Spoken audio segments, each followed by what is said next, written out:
Okay, before I cut this one, I want to show where the cut is. Now this is the high pressure line. I followed that one. You can tell on the end is a little bit different where it goes up into underneath. It's got the longer end. And then what I did was, of course, I matched it up, but because that one had the 2 clamps on it, so I went ahead and put 2 stripes on it. That way it kind of helped me remember. You know, as you get older, you forget crap all the time. But anyway, I wrote back on here just so after I cut it, I know that this goes towards the back of the car. And then this one is a high pressure. Yeah, so I wrote high pressure on it. Anyway, so hopefully this one will go as easy as the last one. It actually didn't do too bad. But I'm gonna go ahead and cut this one, and I'll show how I end up flaring it out, just so you guys know. My guess is it'd be a lot easier with 2 people, because you could, this one's gotta go towards the front, and I need it to be on the bottom, I'm pretty sure, below this other one. So I'm trying to guide it on the other hose. Let's see if I can pull it up there.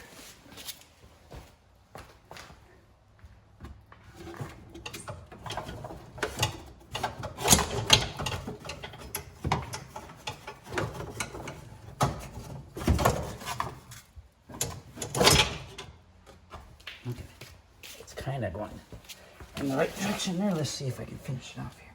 Okay, so I got it going towards the front. Okay. Same time, this needs to be up. Oh my gosh, I think it went. Okay, all right. See how that lined up right there?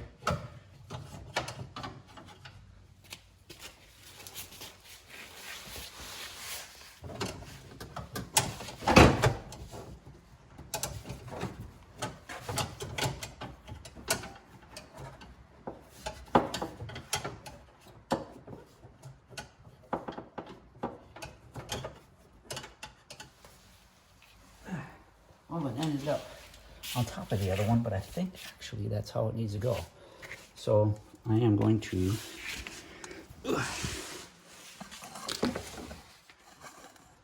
kind of see. It ended up above it right there. Anyway, it's a lot of finagling. So I think it's gonna come down and around, and then see, this one's there was a hole right there with a clamp in it, so it needs to come right here and around. So I think it's gonna work. Anyway, yeah, there was a clamp there. All right, now I'm gonna wrestle with the other one. So basically, I just took a punch that I had because the flaring tool just put too much of a flare on it, and I was worried about cutting, so it's just got a little bit of a bump out. I'm hoping that'll be okay. But then I just pounded it with a hammer and just kind of flared the end out a little bit. Each end has just like a little bump out. I think that'll be fine. Plus I'm double clamping it. And then we're gonna see how this one goes up in there. So unfortunately, my phone was full and did not have any more storage for videos, so I couldn't get video of everything. But I mean, it's all self-explanatory. Once you get those cut where I said to cut them, they work. So it's kind of nice to see that everything is in. That was the first one that I got in. And then, that was the first one that I put in. And then the second one I put in. And they actually worked out pretty good. Got the clamp back in. And you can see that the other 2 ended up right there. I was able to work with them, and I left the front lines loose until I got to this point. I screwed the return line up there just to kind of keep it out of the way, and we'll work our way over that way. But it actually turned out really nice.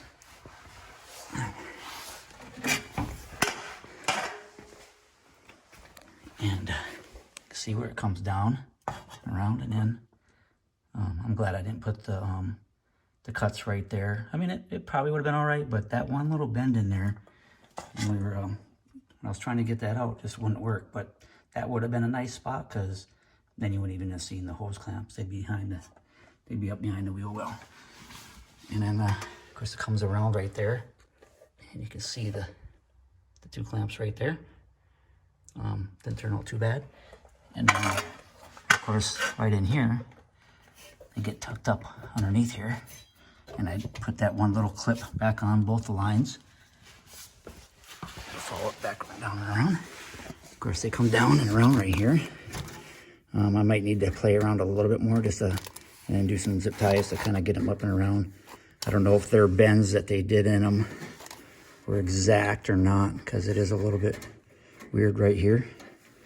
I probably should go back and look at the original video footage and see how it looked originally if I happen to take a picture of that. But it seems like this sits a little bit lower than it should, so I'm gonna play around a little bit more and then get that bent up where I want it to be. You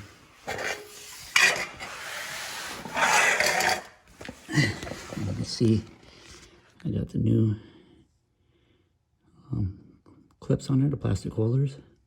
I had to go to Tractor Supply and get I'll put some stainless steel ones on there with a washer so they don't, stainless steel washer so they don't rust again. So it actually turned out pretty good. Get up here by the fuel filter. Alright. Try not to jerk this camera around. Kind of see. Put a new fuel filter on it. And yeah, everything hooked up. I have put the pressure to it. And no leaks. So I think we're good. I mean, I haven't found anything dripping. Haven't smelled any gas. But I think it turned out pretty good. The kit I bought did not include the correct front fuel lines, even though I put a note in there about them being for a ZR1. But honestly, I think these potentially are stainless. There is no rust on these fuel lines from here down, which is, if it's stainless, it's pretty odd that they didn't do stainless all the way through it. You know, I wouldn't be doing this right now. But anyway, as you can see, I got a tester on there, and I got fuel pressure, and you'll see when I start cranking it what happens. I'll explain that and what the next project's going to be. But there it is, buttoned up in there. So, all right. I will fill you in some more in a minute. All right, here we go again.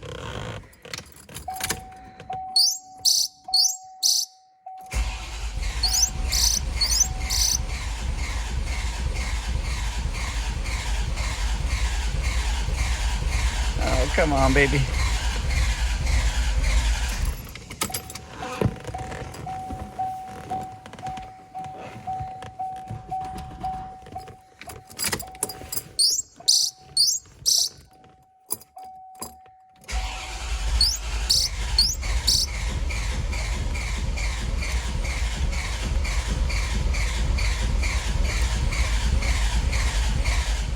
So, a couple of things I want to include in the end of the video.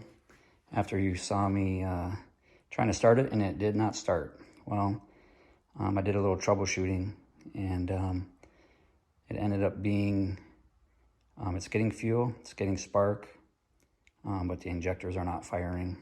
You can kind of tell from when I'm starting it or trying to start it, you can almost hear one cylinder try and start. And from what I figure with the testing I did, that only one injector out of the 8 is actually working. So I ordered injectors. I got them from Jerry's Gaskets, and he is very informative. I ended up calling him because I was looking on the website trying to figure it out. Told him what I was doing, and he got me all the right parts. So I got the intake gaskets, or plenum gaskets, and then he helped me get the correct O-rings, because injectors do come with some O-rings, so that way I wasn't doubling up on O-rings. So that's going to be a project, and I'll probably do a video on changing injectors.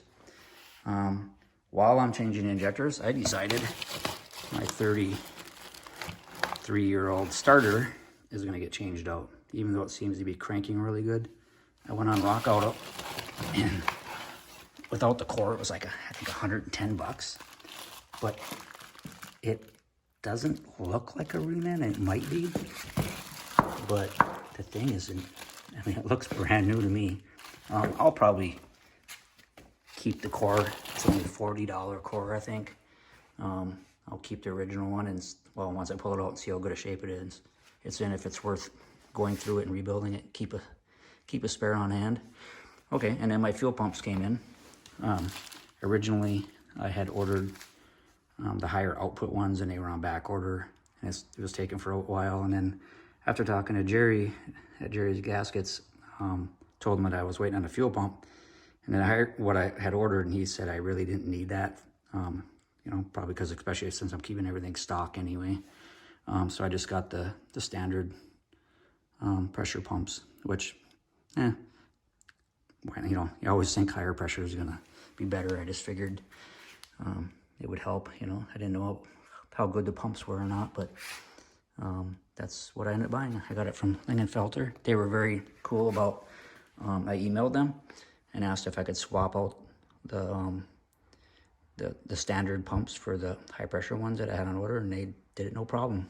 Thumbs up to them too. And plug-in for Jerry, very helpful, very cool to talk to, very informative. So he's been around these cars for a while, and he has one himself, so he will definitely be a big help. One little thing I didn't include in the videos after watching them was how I cut the fuel lines. So this is, I just used a regular copper tubing cutter, and it worked really good. So it cut them fine. That's all you gotta do. So I will continue working on this car to get it running. The next project is going to be the injectors. So that will probably be my next video. I'll do probably a video on testing them, see how long that video is, and then maybe include it in the injector video, or maybe just do a separate one for testing it, because it was pretty cool to test it and figured out that it really was the injectors.